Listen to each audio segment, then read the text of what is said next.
আসসালামু আলাইকুম বন্ধুরা, এবার ইউক্রেনীয় নৌবাহিনী ইউক্রেনের নিজস্ব প্রযুক্তিতে তৈরি নেপচুন ক্রুজ মিসাইল ব্যবহার করে রাশিয়ার রাজধানী মস্কো থেকে ৩৬০ কিলোমিটার দূরে ওরিওল ওব্লাস্ট অঞ্চলে ব্যাপক হামলা পরিচালনা করেছে। এক্ষেত্রে ইউক্রেনীয় নৌবাহিনীর প্রধান টার্গেট ছিল রাশিয়ার যে এই অঞ্চলে থাকা বিদ্যুৎ কেন্দ্রগুলো, কারণ এই অঞ্চলে থাকা বিদ্যুৎ কেন্দ্রগুলো থেকে বিদ্যুৎ সরবরাহ করা হতো বর্তমানে ইউক্রেনের সাথে যুদ্ধরত অবস্থায় থাকা রাশিয়ান সামরিক বাহিনীর বিভিন্ন সমরাস্ত্র কারখানায়।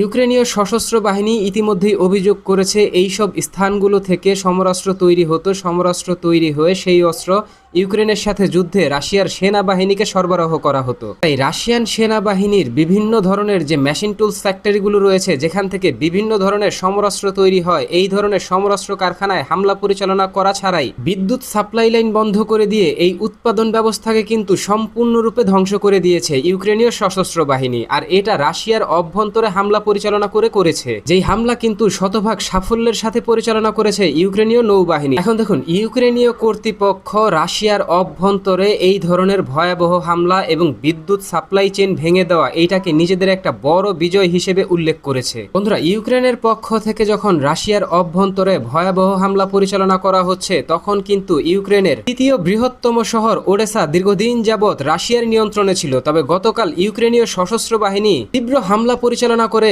সম্পূর্ণ ওডেসা মুক্ত করে এবং সম্পূর্ণ ওডেসা ইউক্রেনের নিয়ন্ত্রণে নিয়ে নেয়। যেই বিষয়টিকে কেন্দ্র করে ইউক্রেনীয় প্রেসিডেন্ট মিস্টার ভ্লাদিমির জেলেনস্কি তিনি তড়িঘড়ি করে ওডেসা সফরে যান এবং সেখানে তিনি একটি রুদ্ধদ্বার বৈঠকের আয়োজন করেন এবং পরবর্তী ধাপে ওডেসার ভেঙে পড়া প্রশাসনিক ব্যবস্থাকে আবার পুনঃপ্রতিষ্ঠার জন্য জরুরি পদক্ষেপ গ্রহণ করার জন্য সেখানে থাকা গুরুত্বপূর্ণ ব্যক্তিবর্গদেরকে নির্দেশ দেন। এখন দেখার বিষয় কতটা দ্রুত সময়ের মাঝে এইভাবে নিজেদের ভূমি রাশিয়ার থেকে আরো কি পরিমাণ উদ্ধার করতে পারে ইউক্রেনীয় সশস্ত্র বাহিনী। বন্ধুরা, সাম্প্রতিক সময়ে যুক্তরাষ্ট্রের প্রেসিডেন্ট মিস্টার ডোনাল্ড ট্রাম্প মাদক বিরোধী অভিযানের নামে ভেনেজুয়েলার খনিজ সম্পদের উপর নিয়ন্ত্রণ প্রতিষ্ঠা করার জন্য ভেনেজুয়েলার সাথে সামরিক সংঘাতে জড়িয়ে পড়ার দীর্ঘ প্রয়াস দেখাচ্ছে। যে বিষয়টিকে কেন্দ্র করে ইতিমধ্যে যুক্তরাষ্ট্র প্রায় 15,000 সেনা সদস্য ভেনেজুয়েলার উপকূলীয় অঞ্চলে মোতায়েন করার ঘোষণা দিয়েছে। পাশাপাশি ইতিমধ্যেই সেখানে অবস্থান করছে মার্কিন যুক্তরাষ্ট্রের সবচাইতে বড় বিমানবাহী রণতরী এবং বহু যুদ্ধ বিমান। তবে অবশেষে গতকাল শুক্রবার যুক্তরাষ্ট্রের প্রেসিডেন্ট মিস্টার ডোনাল্ড ট্রাম্প তিনি তার এক স্টেটমেন্টে নিশ্চিত করেছেন তারা ভেনেজুয়েলার সাথে কোনো ধরনের সামরিক সংঘাত চায় না। তবে যুক্তরাষ্ট্র এই অঞ্চলে বা এই ক্যারিবীয় সাগর অঞ্চলে সামরিক সক্ষমতা বৃদ্ধি করছে শুধুমাত্র যেই মাদকবাহী জাহাজগুলো রয়েছে, সেই মাদকবাহী জাহাজগুলো বা মাদক পাচারকারী চক্রগুলোকে প্রতিহত করার জন্য। যুক্তরাষ্ট্রের প্রেসিডেন্ট মিস্টার ডোনাল্ড ট্রাম্পের এই ধরনের হাস্যকর বক্তব্যের বিষয়টিকে কেন্দ্র করে আন্তর্জাতিক বিশ্লেষকরা বলছেন মাদকবাহী ছোট ছোট নৌকাগুলোকে চিহ্নিত করে সেটার উপর হামলা পরিচালনা করতে কখনো বিমানবাহী রণতরী বা 15,000 সেনা সদস্য অথবা F-35 এর মতো যুদ্ধ বিমান লাগে না। তবে ক্যারিবিয়ান সাগরে বর্তমানে যুক্তরাষ্ট্র যে পরিমাণ সামরিক সক্ষমতা বাড়িয়েছে, সেই বিষয়টিকে কেন্দ্র করে নিশ্চিত করেই বলা যায় ভেনেজুয়েলার উপর আগাম আক্রমণের প্রস্তুতি নিচ্ছে যুক্তরাষ্ট্রের প্রেসিডেন্ট মিস্টার ডোনাল্ড ট্রাম্প। এখন যুক্তরাষ্ট্র এই অঞ্চলে সামরিক সক্ষমতা বৃদ্ধি করছে, তবে যে কোনো সময় যুক্তরাষ্ট্রের পক্ষ থেকে সরাসরি অতর্কিতভাবে ভেনেজুয়েলার উপর ভয়াবহ হামলা পরিচালনা করা হবে। এখন দেখুন, ভেনেজুয়েলার সাথে যখন যুক্তরাষ্ট্রের বড় ধরনের আসন্ন সংঘাতের বিষয়টিকে সামনে রেখে দুই দেশের মাঝেই কিন্তু চলছে চাপা উত্তেজনা। একদিকে উপকূলীয় অঞ্চলে যুক্তরাষ্ট্র বিপুল পরিমাণ সামরিক সক্ষমতা বৃদ্ধি করছে, তবে ভেনেজুয়েলার কাছে এমন বড় ধরনের কোনো অস্ত্র নেই যেই অস্ত্র ব্যবহার করে ভেনেজুয়েলার সশস্ত্র বাহিনী যুক্তরাষ্ট্রকে দাঁত ভাঙা জবাব দিতে পারবে বা পাল্টা বড় ধরনের হামলা পরিচালনা করে যুক্তরাষ্ট্রের ক্ষয়ক্ষতি করতে পারবে। অত্যন্ত স্পর্শকাতর এই বিষয়টিকে কেন্দ্র করে ভেনেজুয়েলার প্রেসিডেন্ট মিস্টার নিকোলাস মাদুরো সরাসরি গোপনে রাশিয়ান প্রেসিডেন্ট মিস্টার ভ্লাদিমির পুতিনকে একটি চিঠি লিখেছেন এবং সেই চিঠিতে তিনি আসন্ন যুক্তরাষ্ট্রের আগ্রাসন মোকাবেলায় ভেনেজুয়েলাকে বিভিন্ন ধরনের সমরাস্ত্র সহযোগিতা করার জন্য বিশেষভাবে অনুরোধ করেছেন। এখন দেখুন, যুক্তরাষ্ট্র হামলা পরিচালনা করবে, সেই হামলা প্রতিরোধ করতে হলে ভেনেজুয়েলার প্রয়োজন শক্তিশালী যুদ্ধ বিমান, আকাশ প্রতিরক্ষা ব্যবস্থা, অ্যান্টিশিপ মিসাইল বা অন্য আরো ছোট বড় বহু সমরাস্ত্র। নিকোলাস মাদুরো কিন্তু তিনি তার চিঠিতে রাশিয়ান প্রেসিডেন্ট মিস্টার ভ্লাদিমির পুতিনের কাছে কিন্তু এই ধরনের সমরাস্ত্রগুলোই চেয়েছে, যা দিয়ে তারা যুক্তরাষ্ট্রকে সরাসরি মোকাবেলা করতে পারবে।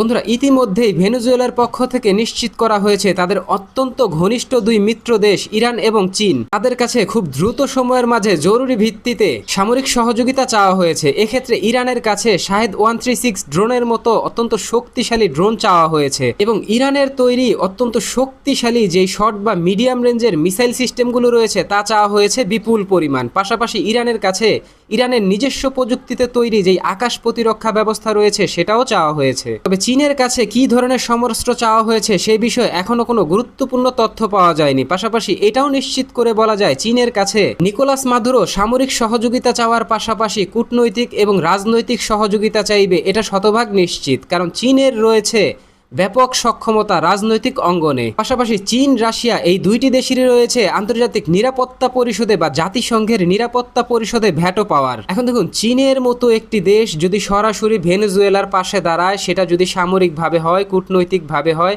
তাহলে যুক্তরাষ্ট্রের মতো কোনো দেশ সরাসরি ভেনেজুয়েলার উপর হামলা পরিচালনা করতে পারবে না। কারণ চীন হচ্ছে বর্তমানে যুক্তরাষ্ট্রের প্রধান প্রতিদ্বন্দ্বী এবং বর্তমান বিশ্বের অন্যতম সুপার পাওয়ার শক্তিশালী দেশ। ক্ষেত্র বিশেষে চীন এখন বর্তমানে যুক্তরাষ্ট্রের চাইতেও বেশি সক্ষমতা রাখে বহু বিষয়ে। যদিও ইতিমধ্যে ভেনেজুয়েলার প্রেসিডেন্ট মিস্টার নিকোলাস মাদুরো তিনি তার সশস্ত্র বাহিনীকে নির্দেশ দিয়েছেন সর্বোচ্চ অ্যালার্ট অবস্থায় থাকার জন্য এবং যুক্তরাষ্ট্রের পক্ষ থেকে ভেনেজুয়েলার অভ্যন্তরে যে কোনো হামলা হলে তা প্রতিহত করার জন্য নিজেদের কাছে যে ধরনের সমরাস্ত্র আছে তা ব্যবহার করেই। পাশাপাশি নিজেদের হাতে থাকা 5000 আকাশ প্রতিরক্ষার ইগলা মিসাইল সিস্টেম ব্যবহার করে যুক্তরাষ্ট্রের বিমান, হেলিকপ্টার এবং অন্যান্য যেই আকাশপথে হামলাকারী যেই বিমানগুলো আসবে তাকে প্রতিহত করার জন্য ইতিমধ্যেই বড় প্রস্তুতি সম্পূর্ণ করেছে ভেনেজুয়েলার সশস্ত্র বাহিনী। এখন দেখার বিষয় যুক্তরাষ্ট্রকে মোকাবেলা করতে ভেনেজুয়েলার চাহিদা অনুযায়ী কি পরিমাণ সমরাস্ত্র সরবরাহ করতে সক্ষম হয় রাশিয়া, চীন এবং ইরানের মতো দেশগুলো।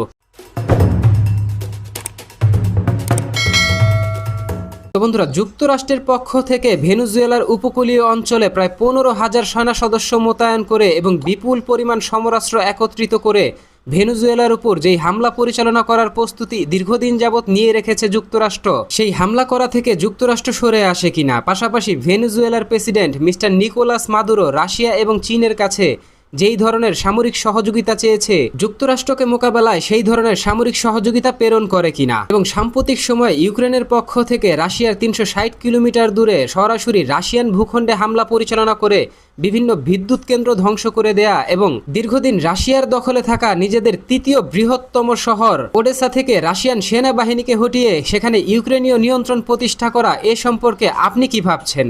আপনার গুরুত্বপূর্ণ মতামতটি জানিয়ে দিন কমেন্ট বক্সে। আমাদের ভিডিওটি ভালো লাগলে আমাদের সমর্থন করতে ভিডিওটিতে লাইক, কমেন্ট, শেয়ার এবং চ্যানেলটিকে সাবস্ক্রাইব করে সঙ্গে থাকুন।